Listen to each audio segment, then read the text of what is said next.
pelatihan digital UMKM Indonesia dengan tema Strategi Digital Marketing untuk Bisnis Lokal bersama narasumber Viko Maulana. Buat kamu yang ingin tahu lebih dalam bagaimana strategi digital marketing untuk bisnis lokal, yuk ikuti pelatihannya.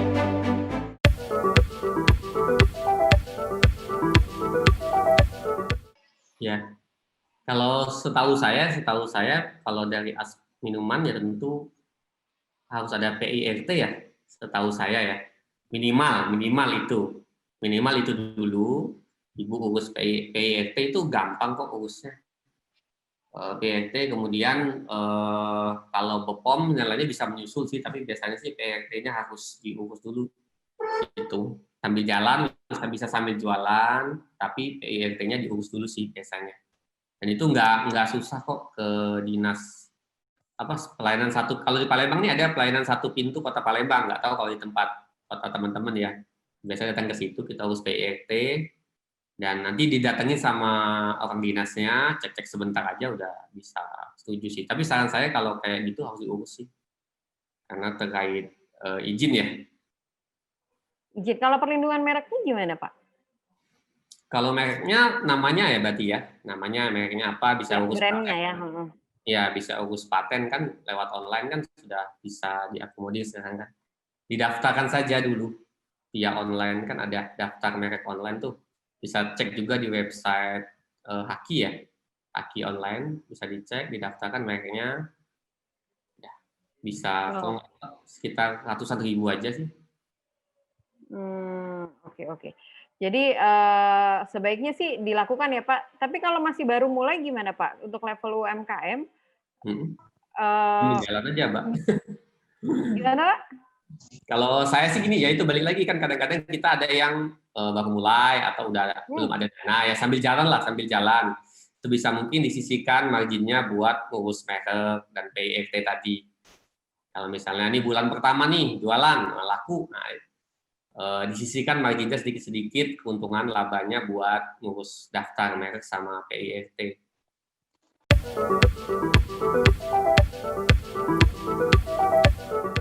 Ini maksudnya ini Mbak, dari periode bulan lalu naik 9%. Itu dilihat di penelusurannya. Ini kan punya saya dilihat di penelusuran 5 plus 9% ini ya Pak ya. Ini kan Ini berarti naik 9% dibanding bulan lalu, begitu ya Pak Viko? Ya, itu di Google Search-nya. Kalau di Google Maps-nya dia turun 15% gitu. Tapi ini kan sangat fluktuatif, kadang naik, kadang turun. Iya, benar naik turun. Itu per bulan bukan per hari ya? Per bulan Pak. Ini kan selama 28 hari terakhir ini Pak ada tulisannya. Oh iya ya, di bawahnya ya. Ya. Tuh, jadi kalau di Insight teman-teman bisa lihat sekalian ya di Google My Business. Kenapa tadi kita sarankan diklaim? Karena memang di sini ada data-datanya. Ini selama 1 bulan ini kenanga ya. Ini real case. Ini cafe di Palembang. Orang searching ini dia lihat ke kita. Coffee shop. Ini kenanga. Ya. Kemudian ini yang searching total penelusuran dari datanya 1 bulan. Total dilihat, mengunjungi website, meminta rute, 230 orang meminta rute. Jadi dia buka Google Maps, kemudian meminta rute ya, telepon, kirim pesan gitu. Nah ini ada datanya, bisa teman-teman lihat kalau Google bisnisnya diklaim. Nah ini Anda terkenal dari bisnis Anda sebagai apa, seperti ini. Jam-jam sibuknya juga ada. Tuh. Oke, tadi kalau saya contohkan di slide review ulasan ya, di ulasan. Jadi saya lihat di pertanyaan Mbak ada yang nanya kalau bintang 1 dibalas atau enggak tadi, kalau nggak salah ada yang nanya. Nah, iya silakan boleh Pak kalau mau langsung jawab Pak. Kalau saya suka balas. Nih, kalau kita balas Pak. Kalau dia bintang 1 itu kita balas. Nih, ini contoh nih. Nih. Ya, selamat pagi Kakak. Kalau boleh tahu kenapa kasih bintang 1 ya kan? Mohon masukannya. Ini juga, hai Kakak, boleh kasih tahu. Ya ada juga yang bintang 1, ya nggak apa-apa, wajar lah ya. Mungkin pada saat dia datang moodnya lagi jelek gitu ya. Ada juga yang dia salah, kadang keklik gitu ya. Ada juga itu keklik gitu. Ada juga. Nah biasanya nih kalau gini nih misalnya. Tapi mungkin dihapus nggak sih Pak nih? Bisa. Jadi ini kan saya ini tadinya ada banyak, tapi kita bisa report ke Google. Kalau misalnya dia nggak respon, nah ini di sini ada diklik, sebentar. Ini tandai sebagai tidak pantas. Nah, kita bisa lanjutkan, laporkan ulasan. Nah, ini bisa kita lanjutkan. Lanjutkan. Nah, nanti apa nih jawabannya? Menurut kita kenapa ini tidak pantas? Gitu. Ya kita pilih aja, misalnya apa. Kayak kadang-kadang di approve sama Google, artinya dihilangkan. Review yang satunya kadang-kadang sih enggak. Nah, tergantung Google sih ya, tergantung Google. Tapi kita usaha kita hanya bisa kita lakukan cuma itu. Kita nggak bisa lakukan apa-apa lagi. Ya, jadi usaha Lebih kita. sering diizinkan atau di approve atau enggak, Pak? Kadang-kadang tergantung kita. Kalau saya ada beberapa yang hilang, ada yang beberapa yang enggak gitu. Mungkin misalnya kan ada tuh kadang orang dari akun Google yang nggak jelas gitu ya, itu dihapus biasa sama Google. Maksudnya dia akun Gmail-nya mungkin nggak aktif, ya kan? Hanya dipakai untuk misalnya bisa jadi kompetitor kita nih jelek-jelekin gitu ya. Nah itu bisa dimasukin misalnya conflict of interest gitu kan. Atau misalnya salah review bisa pilih yang ini, this review is not relevant to this place. Anda bisa report. Gitu. Pengalaman saya di Kenanga sama beberapa bisnis yang lain, ada yang berhasil atau ada yang enggak. Tapi ya nggak apa-apa. Kalau misalnya teman-teman banyak dapat bintang 1, kalau bisnisnya bagus, pastinya bintang 1 pasti ada sih. Kadang-kadang ada orang salah klik kadang-kadang kan. Yang jelas kalau bisa di atas 4. Di atas 4 lah kata-katanya semuanya ya totally di atas 4 lah ya. Gitu. Oke. Pak Sigit, ada pertanyaan lain? Oh, sudah nggak ada. Oke, kita lanjut baca. Iya. Halo, tadi Iya, Pak terputus Sigit. tadi. Iya. Oke. Tadi nggak tahu putus, Mbak. Oke, ada pertanyaan lainnya, Pak? Nih ya, nih, apakah berpengaruh atau berhubungan antara brand kita dengan keyword? Jadi misalkan saya punya nama merek toko saya Guti. Nah, ini kalau membuat atau mencari keyword atau hashtag itu harus dihubungkan atau kita harus punya brand yang agak mendekatin ke yang sering di hashtag atau di keyword. Paham maksudnya? Paham, Pak. Paham. Ada hubungannya nggak? Gimana, Pak Viko? Kalau saya alirannya bukan aliran keyword base, Pak. Kalau misalnya Bapak bisnisnya apa ya, nama bisnis aja yang brandable. Yang gampang diingat.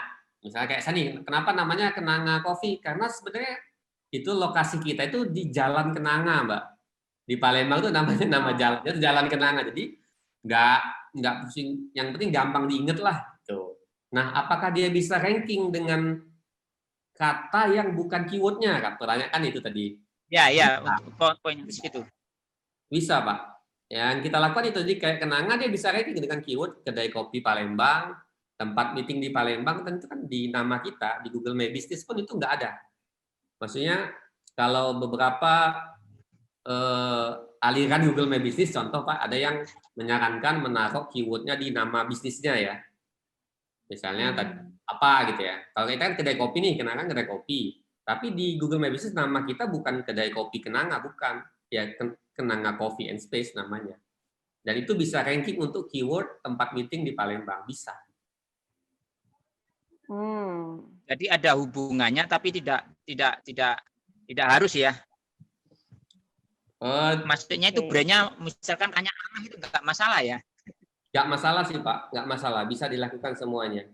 Justru kalau namanya terlalu keyword base nggak bagus sih menurut saya, jadi panjang dong nanti. Oh ya, nggak pengaruh ya. Oke. Paham.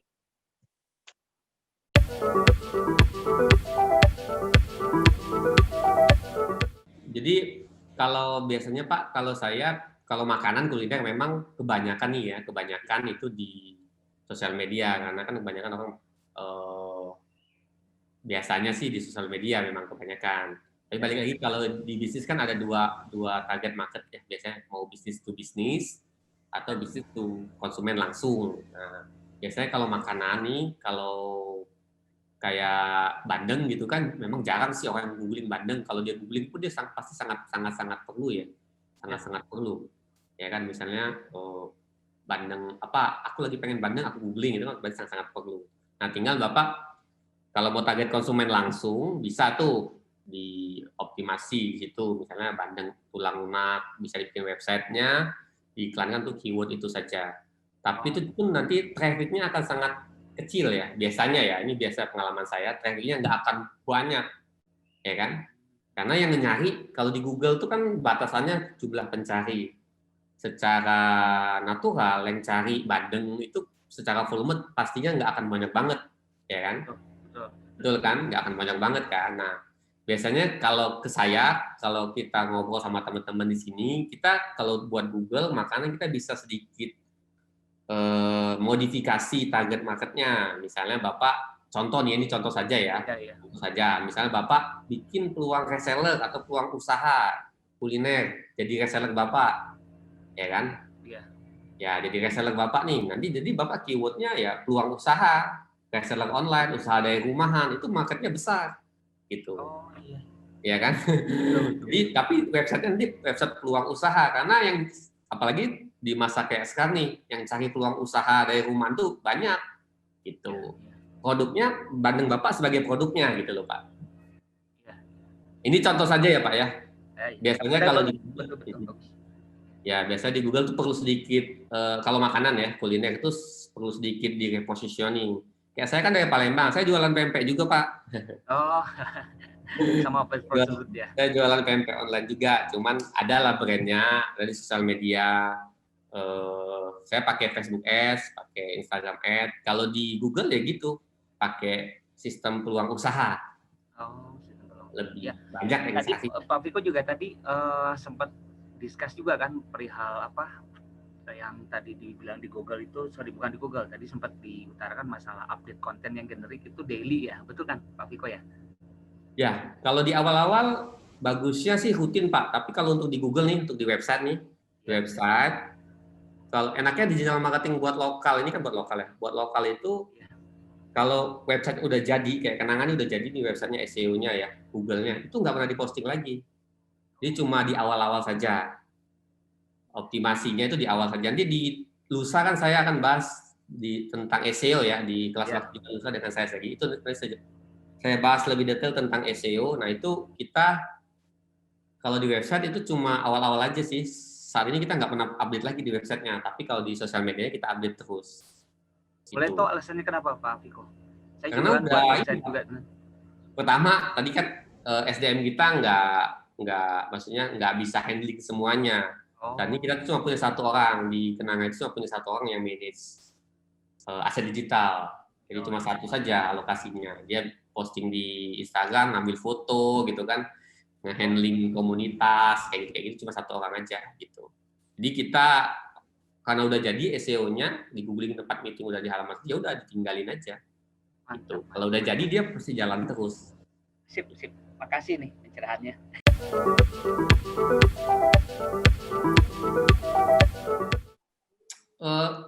Kalau Google My Business, selama Anda bisa login dengan ininya ya, dengan akun Google ya, itu kayak tadi ya, ini ya sebentar ya. Dengan Gmail-nya ya? Iya, dengan Gmail. Kalau Anda bisa login Gmail, kemudian masuk ke Google My Business, kayak seperti kayak gini ya, bisa masuk ke menu ini.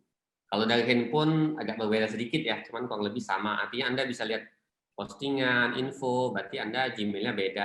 Benar. Kalau nggak bisa masuk, mungkin Anda harus cari lagi ya, Gmail-nya yang mana. Gitu. Oke. Jadi kalau bisa masuk berarti udah diklaim ya Pak? Ya. Atau dipastikan setelah masuk diklaim lagi ya? Kalau udah masuk ini, nanti kalau misalnya pertama kali dia klaim kan nanti Google kan akan kirim kartu pos ya. Misalnya Anda pertama kali buat Google My Business, Google Business Book, pertama kali buat, nanti ada di sini saya sih udah nggak ada contohnya sih untuk itu. Tapi maksudnya di sini nanti ada, kalau Anda buat pertama kali, kemudian masukkan alamat, nanti Google akan kirim kartu pos ke alamat tersebut. Nanti ada kode PIN-nya, PIN-nya itu kayak 4 digit gitu. Nanti dimasukin di menunya, udah berarti Anda udah bisa manage nanti. Tuh, kalau dia belum dimasukin nanti ada notifikasinya di atas ini biasanya, notifikasi Anda belum memasukkan PIN verifikasi gitu.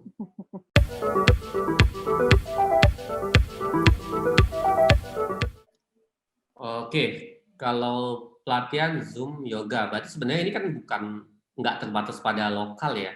Artinya bisa seluruh Indonesia karena dia Zoom ya. Mhm. Ya kan? Mungkin Karena dia mau segmented kali ya Pak, marketnya udah lebih di lokal dulu mungkin. ya. Ya kalau mau lokal berarti ya tadi aset digitalnya kalau mungkin dipetakan dulu marketnya online-nya di mana yang suka yoga kebanyakan. Ya kan kalau di Google pasti sih, kalau di Google tuh pasti Anda harus bikin website misalnya kalau yoganya misalnya pelatihan yoga Bandung gitu. Ya kan? Pelatihan yoga Bogor itu Anda harus optimasi di situ. Nah, kemudian di sosial media saya rasa harus bikin ya kan Instagramnya. Nah, mungkin di YouTube ya kali ya untuk yoga ini teman-teman bisa optimasi di YouTube juga, bikin konten-konten organik di YouTube karena kan itu juga bikin base followernya, base viewernya jadi banyak ya. Kalau yoga kan banyak di YouTube kan, mungkin jangan yang full, tapi misalnya ya teaser-teaser aja, teaser-teaser yoganya gitu. Jadi bikin banyak subscribernya. Kalau di lokal bisa pakai endorser tentu saja, pakai endorser yang suka yoga di kota itu yang punya follower banyak. Biasanya kan yang ikut yoga ini kan karakteristiknya ya itu tadi ya, dia bisa ngikut dari yang followernya udah banyak gitu ya. Balik lagi ke pemetaan bisnisnya sih, target market Anda siapa ya kan, terus dia online di mana. Boleh, kalau saya sih biasanya tanya-tanya dulu ke teman-teman, tanya dulu ke base audiensnya saat ini gitu ya. Jadi maksudnya sebelum kita ribet sama technical staff di online, bagusnya ditentukan dulu target marketnya siapa, apakah ibu-ibu atau mahasiswa, itu kan sangat-sangat berbeda penekanannya ya kan. Oh, jadi yang tadi kurang detail ya Pak ya? Kalau kita sih kalau maksudnya ya harus lebih didetailkan lagi bagi bisnisnya ya, bagi ownernya itu maunya kemana target marketnya. Ya kan? Ini bisa online nggak Bapak Dokter Andestiadi? Mungkin audionya bisa diklik?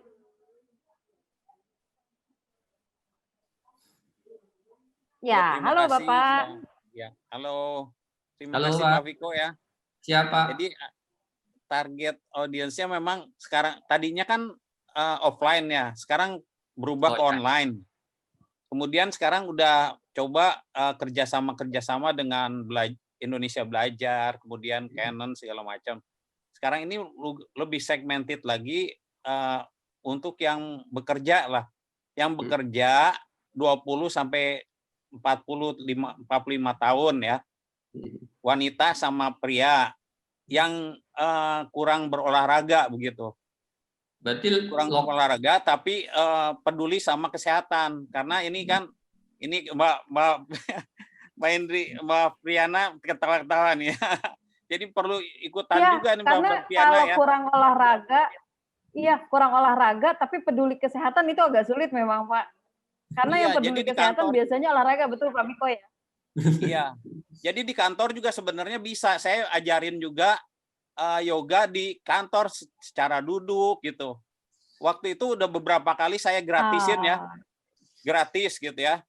Pokoknya ada webinar. Jadi yoga saya itu nggak perlu pakai matras gitu kan. Cuman duduk dan berdiri aja bisa dilakukan duduk dan berdiri gitu, di kantor juga, di rumah juga. Jadi targetnya itu Pak. Saya udah coba. Indonesia dong Pak. Kenapa Pak? Bisa se-Indonesia dong. Ya se-Indonesia udah jadi sih. Tidak cuman lokal ya. Tidak lokal. Tadinya kan Jakarta doang, ya kan. Kalau offline Jakarta doang. Sekarang online itu udah beberapa dari luar Jakarta juga. Cuman kelihatannya masih ada kendala juga untuk apa istilahnya pesertanya gitu. Makanya mau digital marketing ini, belajar digital marketing dari Pak Viko nih Pak. Gimana supaya trafficnya lebih naik. Saya udah IG tadi udah dikasih linknya juga itu, pakai Google My Business juga udah ada di bawah saya, ada itunya, linknya itu tadi. Jadi yoga terapi Pak. Yoga terapi di Google My Business udah, sama IG udah. Jadi saya pakai slide-nya itu mengapa yoga ya. Siap. Ya, terus Pak terus Viko kemudian mungkin manfaat ada saran. yoga. Ya Pak, jadi, silakan Pak Viko ya. Siap. Jadi memang setelah masa COVID ini banyak Pak. Jadi banyak juga yang teman-teman saya juga banyak yang dari tadinya bisnis offline jadi digital product kalau istilah kita ini Iya, di betul. dunia digital marketing. Jadi dari tadi kelas offline jadi digital product. Nah, digital product ini tentu perlu target marketing yang berbeda, copywriting yang berbeda, angle yang berbeda. Dari segi pricing juga tentu berbeda. Mungkin Ya. kalau yang udah banyak terjadi nih Pak ya, yang saya perhatikan nih, contoh aja nih kayak kelas offline, kayak kelas memasak gitu ya.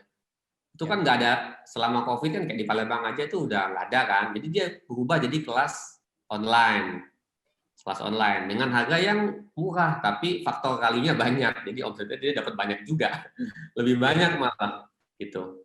Nah, teman strategi marketingnya ya bisa tergantung target market tadi ya. Kalau misalnya dia yoga terapi berarti kan usianya 30 ke atas gitu ya. Bapak mungkin kalau dari segi organik ya harus bangun konten tentang hal tersebut, pentingnya kesehatan sebagainya. Balik lagi ke rumus saya tadi, kalau organic traffic itu semakin banyak konten yang Anda buat, semakin banyak traffic yang Anda dapatkan. Kuncinya sabar kalau organic traffic. Nggak bisa cepat-cepat. Ya, nggak bisa cepat-cepat. Nggak bisa, saya pengen bulan ini dapat langsung sekian sale. Kalau organic traffic itu agak susah kita pegang, Pak. Tapi yakin kalau kita konsisten bikin dalam jangka waktu tertentu, dia akan ada kenaikan traffic-nya nanti di situ. Nah, tapi kalau mau pakai paid traffic, berarti ini ke Facebook Pak lebih tepat kalau menurut saya ya, Facebook Ads ke Facebook. Nanti Bapak bisa target misalnya macam-macam lah ya, technical Facebook Ads.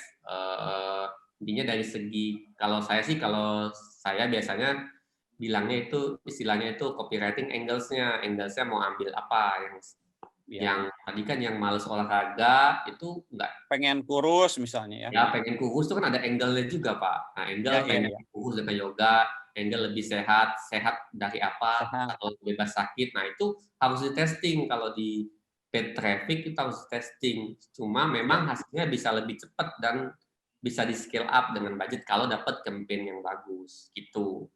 Itu. Jadi tinggal pilihan traffic-nya Bapak ya, traffic-nya Bapak. Kalau di paid traffic tentu harus invest dan tentu harus pakai misalnya kalau misalnya belum paham teknikal Anda bisa pakai konsultan atau yang jasa iklan. Yang penting yang kita sebagai business owner tahu nih ngukurnya Pak, misalnya iklan hari ini let's say 100.000 kita dapat berapa chat gitu. Iya, iya. Gitu sih Pak. Ya, terima kasih Pak Viko. Siap.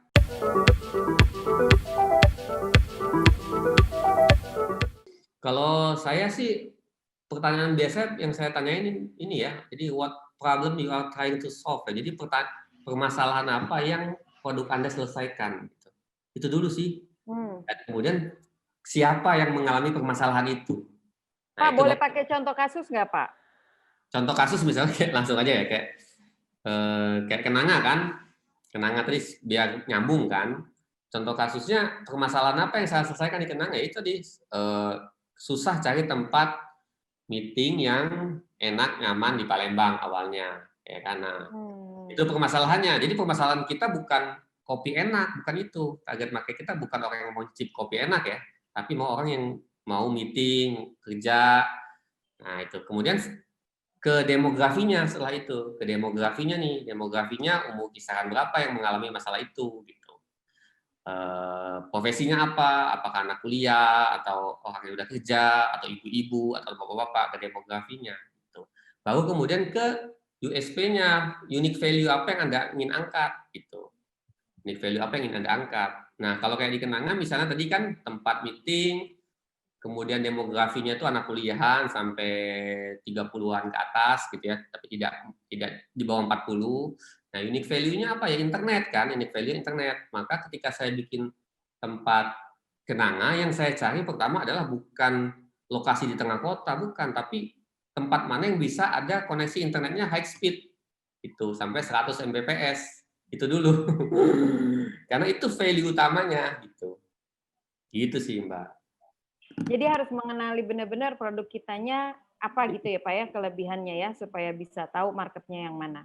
Ya, setelah tahu SP-nya, marketnya, baru dikomunikasikan story-nya, ceritanya via konten-konten aset-aset digital tadi, baik via website, via sosial media, konsisten. Seperti di Kenanga saya bilang, kita nggak pernah bilang di semua status kita tidak pernah bilang kita buat minuman kopi paling enak, itu tidak pernah bilang, karena itu bukan target market kita.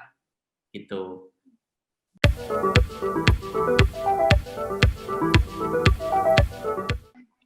Siap. Jadi yang pertama kan tadi antara akun pribadi dan akun bisnis ya Pak ya.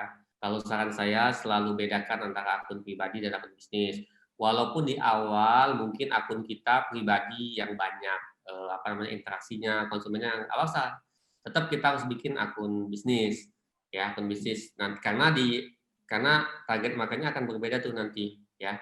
Audiensnya juga akan berbeda. Ya kan, kemudian kalau punya Instagram bisnis kan lebih enak juga gitu kan, dibuat diiklanin juga bisa teman-teman, misalnya Bapak mau pakai iklan itu kan misalnya nama bisnisnya bukan nama Bapak yang muncul di iklan gitu kan. Tuh.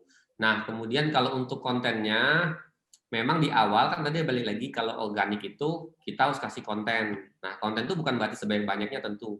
Nggak harus langsung banyak, enggak. Yang penting konsisten sih Pak. Biasanya sih 2, kalau di Instagram sih kalau buat lokal bisnis ya, 2 atau 3 posting sehari aja udah lumayan itu, udah bagus itu. Dengan catatan konten Anda mengandung story yang ingin Anda sampaikan tadi, kemudian mengandung hashtag yang udah Anda riset tadi. Di depan kan tadi saya udah kasih contoh cuci sepatu Jogja ya, misalnya kayak gitu. Nah, bisnis Anda hashtagnya apa aja? Dikumpulin aja, misalnya kayak 10-15 hashtag atau 20 hashtag dikumpulin terkait sama keyword bisnis Bapak ya, kemudian diposting secara reguler aja sih gitu. Itu aja sih Pak. Memang harus bersabar sih kalau organik. Tapi kalau misalnya mau pakai endorse, kalau Instagram ya, kalau Instagram Bapak bisa coba lokal endorser. Kalau di lokal, kalau kayak kita nih di Palembang udah tahu nih, misalnya beberapa akun yang followernya besar.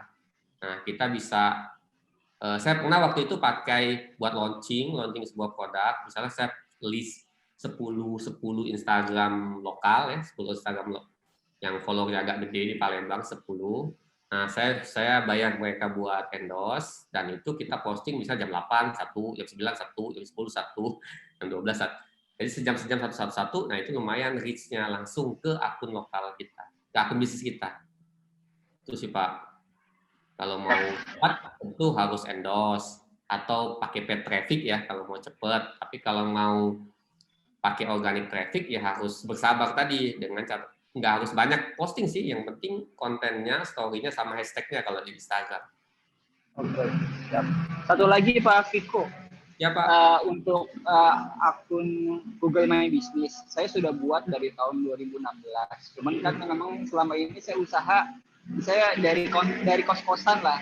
Untuk fisik toko itu memang nggak ada, tetapi saya udah buat titik sih di tempat kos-kosan saya.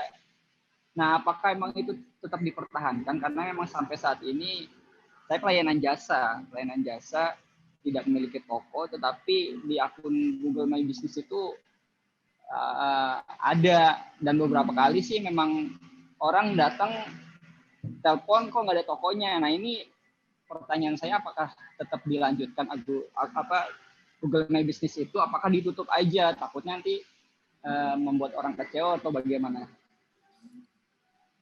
Oh, itu mapnya kemana Pak? Arah mapnya kemana? Arah mapnya ke kos-kosan, jadi nggak ada plang juga. Arah mapnya di kos-kosan. Ya, nggak apa-apa sih Pak. Kalau misalnya Bapak dapat traffic dari situ, tetap dipertahankan sih kalau saya.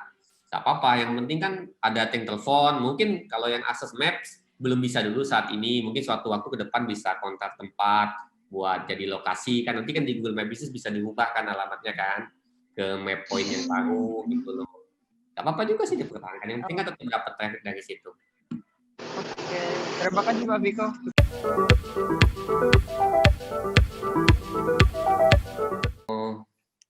Kan kalau digital marketing kan intinya kita marketing secara online, kemudian lokal bisnis kan cakupannya tadi ya dalam satu kota misalnya ya.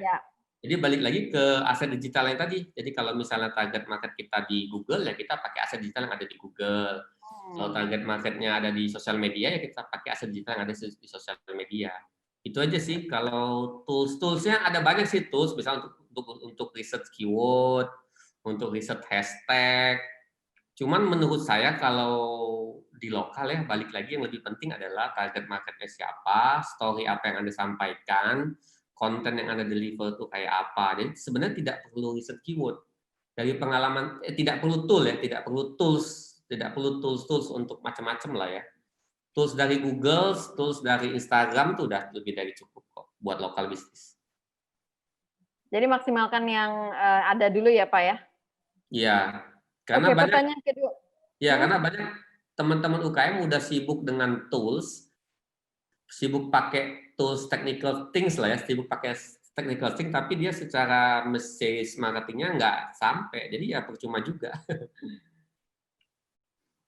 Oke, ini pertanyaan kedua Pak dari Pak Christian.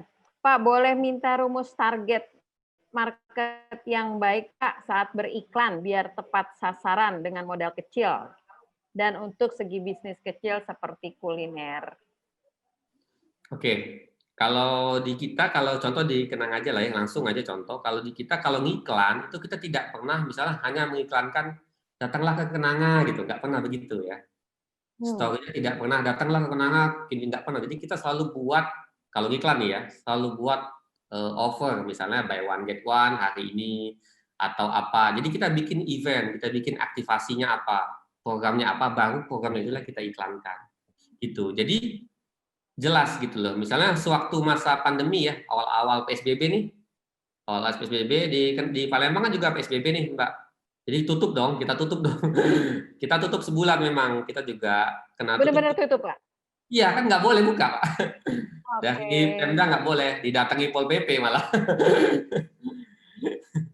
Nah, tentu kan kita harus, nah waktu itu yang kita lakukan adalah kita bikin kopi botol yang kayak rame sekarang. Kopi botol 1 liter itu loh, Mbak. Nah, botol 1 liter itu dulu pada awal-awal pandemi di Palembang, even kayak Starbucks pun belum ada dia kopi botol. Nah, kita bikin itu dan kita iklankan kopi botolnya itu saja. Gitu. Jadi iklannya itu harus ada programnya, jangan cuma datanglah ke tempat kita, jangan begitu. Ya, jadi ada offernya. Jadi kita bisa ukur misalnya dari iklan kita yang ngambil promo itu, yang beli produk itu berapa gitu. Kalaupun kita buat iklan itu kita harus bedakan. Kalau saya selalu bedakan, misalnya produk di iklan sama produk di kedai yang langsung nih, itu selalu saya bedakan. Misalnya di iklan nih ada produk A harga 100.000 gitu kan. Kalau di offline yang datang langsung nggak ada itu produk gitu. Bisa dengan namanya berbeda, paketnya beda, ya kan. Intinya ketika kita ngiklan kita harus tes dan ukurkan hasilnya gimana. Nah, cara mengukurnya ya bedakan produknya. Atau kalau Anda punya nomor handphone yang beda ya bedakan nomor customer service-nya gitu. Oke. Oke, Pak. Jadi jangan yang standar ya, pasang iklan datang ke sini atau benar-benar kita punya tawaran produk, tawaran servis yang kalau kita bilang datang di sini memang mereka mencari itu ya, Pak? Betul, kalau saya biasanya begitu, Mbak.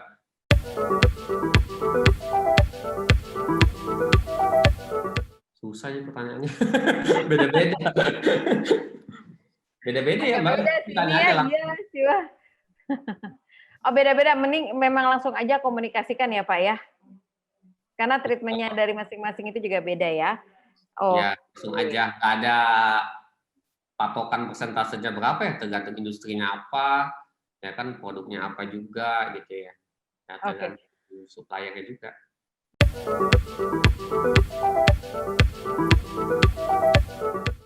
Gratis, Mbak, bisa daftar di Google Businessku dan tidak bayar. Tidak bayar. Caranya ada di Google langsung atau bagaimana, Pak? Caranya kalau nggak salah kelas bakti ada deh topik Google My Business khusus itu. Nanti jadi, berarti tunggu di situ ya. Jadi sebenarnya ini gratis ya, Pak ya? Ya.